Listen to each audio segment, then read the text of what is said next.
நமச்சிவாய். ஆவணி மாத ராசி பலன். முதல்ல கிரக நிலவரம், இந்த ஆவணி மாதம் கிரக அமைப்புகள் எப்படி இருக்குன்றதை பார்த்துருவோம். ஏன்னா அந்த கிரகத்தை அடிப்படையாக கொண்டு தான் நம்ம பார்க்க போகிறோம். முதல்ல இந்த ஆவணி மாதத்தில் 2 கிரக மாற்றங்கள், 3 கிரக மாற்றங்கள் கூட நிகழ்ந்திருக்குன்னு தான் சொல்லணும். ஒன்று, சுக்கிர பகவான், சுக்கிரன் கடகராசியில் சஞ்சரிக்கிறார். இந்த மாதம் முழுவதும் ஒரு பெரிய நன்மை என்னன்னு கேட்டிங்கன்னா, முழுமையான ஒளி கிரகமாக, முழுமையான சுபத்துவம் வாய்ந்த அந்த சூரிய பகவான், தலைவனாக விளங்கக்கூடிய சூரியன் இந்த ஆவணி மாதம் 30 நாட்களும் தன்னுடைய சொந்த வீட்டில் ஆட்சி பலம் பெற்று சிம்ம ராசியில் சஞ்சாரம் செய்கிறார். அப்போ ஏறக்குறைய 1 வருஷத்துக்கு பிறகு சிம்ம ராசி அன்பர்களுக்கு ஒரு அதிர்ஷ்டமான காலம். காரணம் என்னன்னா, ஆதித்யாதி நவகிரகங்கள்ல தலைமை பொறுப்பேற்று நடத்தக்கூடிய ஒரு கிரகம் எதுனா அது சூரியன் தான். அவரை பேஸ் பண்ணி தான் வான் மண்டலமே இருக்கு, அப்படி கூட சொல்லலாம். சூரியனும் சிவபெருமானும் ஒன்றுன்னு கூட நம்ம சொல்லலாம்.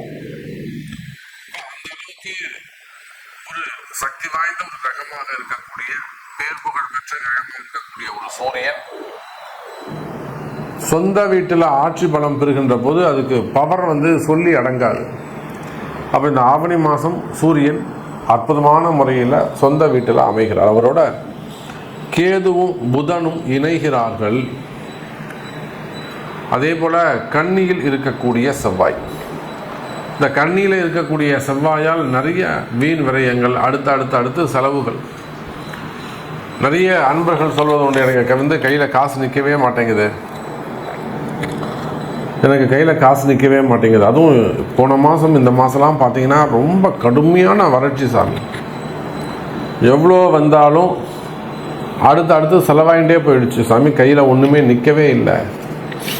ஒரு இபி செலவு வந்தது, ஒரு ஏசி ரிப்பேர் ஆச்சு, அல்லது வேறு எதுவும் எலக்ட்ரிக்கல் ப்ராப்ளம் வந்தது, அல்லது பூமி ரிலேட்டடாக வீடை ஒரு ரெனோவேஷன் செஞ்சேன், இல்லை வீட்டில் ஒரு ஹோமம் பண்ணேன், பூஜை பண்ணேன், இல்லை அந்த ஒரு சின்னதாக டைல்ஸ் ஒன்று உடஞ்சி எடுத்து போட்டாங்க. அப்போ அந்த பூமி சார்ந்து வீட்டுக்கு ஏதாவது ஒரு வீண் செலவு, வீண் விரயம், ஒரு 40,000 ரூபா 50,000 ரூபா காலி. அப்போ இது போல் கையில் காசு தங்காமல் இருப்பது, இதெல்லாம் அந்த கண்ணில் இருக்கக்கூடிய செவ்வாய். இதே ஒரு கம்பெனி, பெரிய அளவில் ஒரு கம்பெனி அப்படின்னாக்கா அங்கேயும் இதே தான் ட்ரையான ஒரு சூழ்நிலைகள் இருக்கும். அப்போ இந்த சூழ்நிலைகள் எல்லாம் இந்த மாதம் மாறப்போகுது. சூரியன் அற்புதமான முறையில் இருக்காங்க. ஆனால் என்னன்னாக்கா, சூரியன் கேது இடத்துல மாட்டிக்கிட்டு, சூரியன் தனித்து இருப்பாரே ஆனால் அவரால் ஒரு பெரிய லாபத்தை நம்ம எதிர்பார்க்கலாம். அவர் கேதுவோடு இணைந்ததால் குறிப்பிட்ட ஒரு சில ஜாதகர்களுக்கு மட்டும், அல்லது குறிப்பிட்ட ராசிகளுக்கு மட்டும்தான் நல்ல பலன்கள் கிடைக்க போகுது. ஸோ இந்த ஆவணி மாதம் உங்களுக்கு என்ன நடக்க போகுது, என்ன மாதிரியான மாற்றங்கள் நிகழும், உங்களுடைய எதிர்பார்ப்புகள் பூர்த்தி ஆகுமா, நீங்கள் மனசில் நினச்சிருக்கிற ஒரு சில விஷயங்கள், நல்ல காரியங்கள் கைகூடுமா, இந்த கேள்விகளுக்கெல்லாம் ரொம்ப ப்ரீஃபாக டீட்டெயிலாக ஒவ்வொரு ராசிக்கும் ஆவணி மாத ராசி பலனை பார்க்கலாம் வாருங்கள். அன்பார்ந்த மேஷ ராசி அன்பர்களே, இந்த ஆவணி மாதத்தை பொறுத்தவரையில் உங்கள் ராசியில் உச்சம் பெறக்கூடிய ஒரு கிரகம் சூரியன். அந்த உச்சம் பெறக்கூடிய கிரகம் உங்களுக்கு பஞ்சமாதிபதியாக அமைந்து ஒரு நல்ல சுபத்துவம், ஒரு நல்ல ஒளி கிரகம் ஒரு மேஷ ராசியை, உங்கள் ராசியை தொடர்பு கொள்ளும் போது அதில் நல்ல அந்த இருள் விலகும். உங்களுக்கு இருக்கக்கூடிய கஷ்ட நஷ்டங்கள் அதில் விலகும். அது எந்த மாதிரியான காரகத்துவமாக இருந்தாலும், அல்லது எந்த மாதிரியான கஷ்டங்களாக இருந்தாலும், பஞ்சமாதிபதி அப்படின்னு சொல்லக்கூடிய அது சூரியன் புதன், எந்த கிரகமாக வேண்டுமானாலும் இருக்கட்டும். ஸ்பெஷலி மேஷ ராசி அப்படின்னு நம்ம பார்க்கும்போது, உங்கள் ராசியில் உச்சம் பெறக்கூடிய ஒரு ராசி, ஒரு கிரகம், அவர் 5, 9ஆம் பாவமாக உங்களுக்கு தொடர்பு கொள்கிறார். அப்படின்னும் போது சூரியனுக்கு உங்கள் மேஷராசி 9ஆம் இடம், பாக்கியஸ்தானம். அப்போ ஒரு மிகப்பெரிய நன்மை நடைபெறக்கூடிய மாதமாக இந்த மாதம் அமைகிறது. அந்த சூரியனோடு கேது, அந்த சூரியனோடு புதன். வீடு கொடுத்த செவ்வாய் அந்த சூரியனுக்கு 2ஆம் பாவத்தில் நிற்கிறார். மேஷராசிக்குன்னு எடுத்துக்கிட்டிங்கனாக்கா செவ்வாய் 6ஆம் இடத்துல, அதை விட்டுடுங்க. நாம் அது அப்படி எடுத்துக்கக்கூடாது. சூரியனுக்கு 2ஆம் பாவமாக, தனக்கு 2ஆம் பாவமாக. அப்போ 9வது பார்வையாக சூரியனும் கேதுவும் பார்த்து, சூரியன் கேது இணைந்து மேஷராசியை பார்த்து தனக்கு 2ஆம் இடத்துல ராசிநாதன் செவ்வாயும் இருக்கின்ற பட்சத்தில் நிச்சயமாக பலவிதமான கஷ்டங்கள், அந்த கஷ்டங்கள்லேருந்து வெளிவரக்கூடிய வாய்ப்பு இந்த ஆவணி மாதம் உங்களுக்கு உள்ளது மேஷராசி. அப்போ மேஷராசியை பொறுத்தவரையிலும் செல்வம் கூடும், செல்வங்கள், வருமானங்கள் அதிகரிக்கும். குறிப்பா அரசாங்கத்துறை சார்ந்து இருக்கக்கூடியவர்கள், அரசு அதிகாரிகள், கவர்மெண்ட் ஜாப் செய்யக்கூடியவர்கள், அரசு அதிகாரிகளாக இருக்கலாம், பிரைவேட் அதிகாரிகளாக இருக்கலாம்.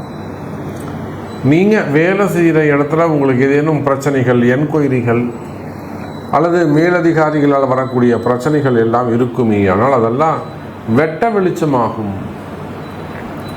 அது பப்ளிஷ் ஆகிட்டு பப்ளிக் பிரச்சனையாக மாறி அது மூலிமா உங்களுக்கு மேலே எந்தவித நடவடிக்கையும் அவங்களால எடுக்க முடியாது. அப்போ அந்த அளவுக்கு மேஷ ராசி என்பர்களே, அரசு அதிகாரிகளாக நீங்கள் இருப்பீர்களே ஆனால், அல்லது ஒரு அரசியல் தலைவர்களாக இருக்கலாம், அரசியல் ஒரு எம்பியாக இருக்கலாம், எம்எல்ஏவாக இருக்கலாம், இல்லைதான் அவங்களுக்கும் கீழே ஒர்க் பண்ணக்கூடியவங்களாக இருக்கலாம், பதவியில் இருக்கக்கூடியவங்களாக இருக்கலாம். அப்போ அரசியல் தலைவர்களாக நீங்கள் இருப்பீர்களே ஆனால், அல்லது ஒரு உயர்ந்த ஸ்தானத்தை ஒரு பிஸ்னஸ் செய்யக்கூடியவங்க, ஒரு பிஸ்னஸ் ஃபேமிலியாக இருக்கலாம், அல்லது ப்ரைவேட் ஜாப்பில் ஒரு ஹையர் பொசிஷனில் ஒரு ஹையர் ரேங்கில் இருக்கக்கூடியவங்களாக நீங்கள் இருக்கலாம், நல்ல ரேங்கில். ஸோ ஒரு நல்ல பதவி, பட்டம், அந்தஸ்து, கௌரவம். ஏன்னா சூரியன் கௌரவம்,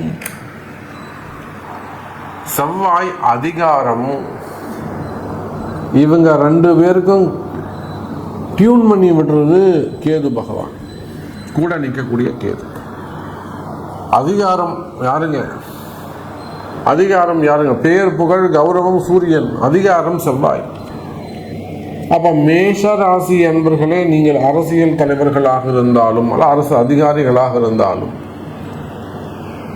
உயர்ந்த பொறுப்புகளிலே பதவிகளிலே வசிக்கக்கூடியவர்களாக இருந்த கௌரவமான குடும்பத்தைச் சேர்ந்தவர்களாக இருந்தாலும், நல்ல பதவி, பட்டம், அந்தஸ்து, கௌரவம் இவையெல்லாம் உங்களுக்கு வந்து சேரும். இதற்கு முன்பாக ஏதேனும் உங்களுக்கு அவப்பெயர்கள் ஏற்பட்டிருக்குமேயானால், வீண்பழி, அவமானங்கள், செய்யாத குற்றங்களுக்கான தண்டனைகள் நீங்கள் மொத்தமாக சம்பாதிச்சு கொண்டு போய் இன்னொருத்தட்ட கொடுத்துருப்பீங்க. அவ்வளோதான் விஷயம். உங்களுக்காக நீங்கள் ஒன்றும் உழைச்சிருக்க மாட்டீங்க, இன்னொருத்தருக்காக, மற்றவர்களுக்காக, இன்னொரு குடும்பத்துக்காக நீங்கள் உழைச்சிருப்பீங்க. விசுவாசம்.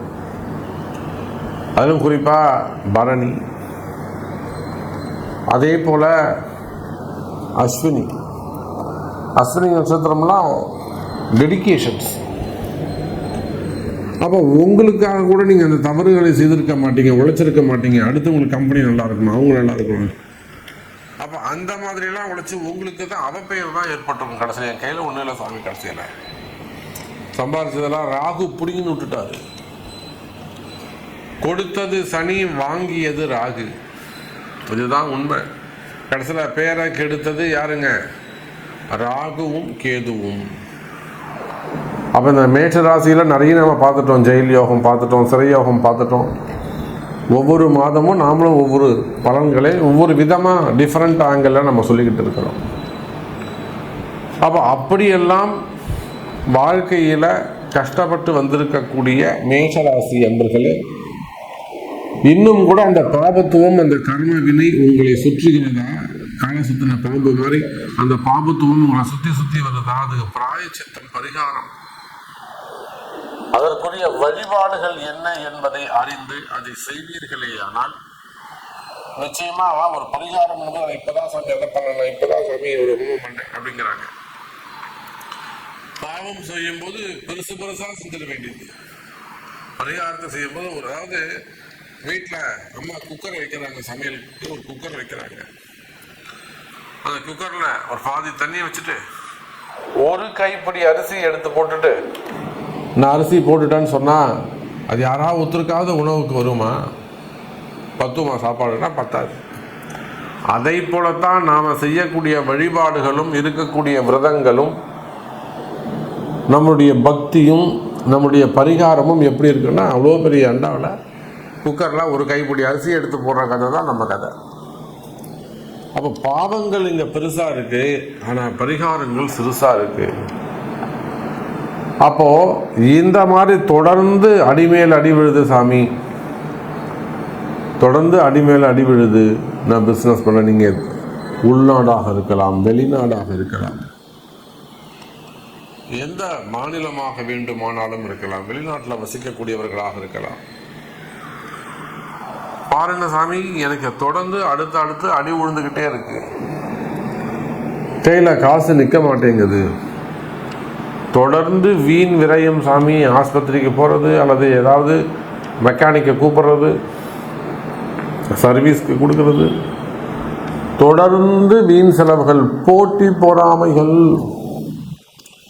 சாமி நான் கம்முன்னு இருந்தா கூட இந்த எதிரிகளுடைய தொந்தரவு தாங்க முடியவில்லை, ஒரே போட்டி பொறாமை சாமி. அப்ப நீங்க விவசாய பெருமக்களாக இருக்கலாம், விவசாயம் செய்யக்கூடியவர்கள், தென்னந்தோப்பு வச்சு நடத்தக்கூடியவங்க, தேங்காய் மண்டி நடத்தக்கூடியவங்க, இல்லை அது ரிலேட்டடாக பிஸ்னஸ் செய்யக்கூடியவர்கள், ரியல் எஸ்டேட்ஸு, காடு, விவசாயம் செய்யக்கூடிய விவசாய பெருமக்களாக இருக்கலாம். அடுத்து ஏதோ ஒன்று நடந்துகிட்டே இருக்கு சாமி இந்த பூமியில். ராசிமானம், செய்வினை கோளாறுகள், திருஷ்டிகள். அப்ப இந்த மாதிரி எல்லாம் திருஷ்டி பிரச்சனைகள் எல்லாம் உங்களுக்கு இருக்குமேயானால் கவலை வேண்டாம். மேஷ ராசி அன்பர்களே, இந்த மாதம் முதல் நல்லது நடக்கும். அப்ப அந்த சூரியனுடைய சுபத்துவம், அந்த சூரியனுடைய நெருப்பு உங்களிடத்தில் இருக்கக்கூடிய அந்த அழுக்குகளை எல்லாம், ஆபத்துக்களை எல்லாம், அல்லது அந்த செய்வினை கோளாறுகளை எல்லாம், பாவத்துவத்தை எல்லாம் இந்த சூரியன்கிற நெருப்பு பஸ்மமாக்கிவிடும். அதனால் இந்த ஆவணி மாதம் உங்களுக்கு சிறப்பான மாதமாக இருக்கும். அப்போ கரெக்டு சாமி, நீங்கள் சொல்றது 100% உண்மை. எனக்கு இந்த மாதிரி ஒரு பிரச்சனை இருக்குது சாமி, எனக்கு இது நடக்குமா, எனக்கு இது சரியாகுமா, இந்த இடம் நமக்கு முடியுமா அப்படின்னு நீங்கள் கேட்பீர்களே. ஆனால் உங்களுடைய எதிர்பார்ப்புகள், உங்களுடைய கேள்விகளுக்கு உங்கள் பிறப்பு ஜாதகம்தான் பேசும் என்பதை சொல்லிக்கொண்டு மீண்டும் ஒரு அற்புதமான பதிவில் சந்திக்கிறேன். நன்றி, நமச்சிவாயம். ஜெய் வராகி, ஜெய் வராகி.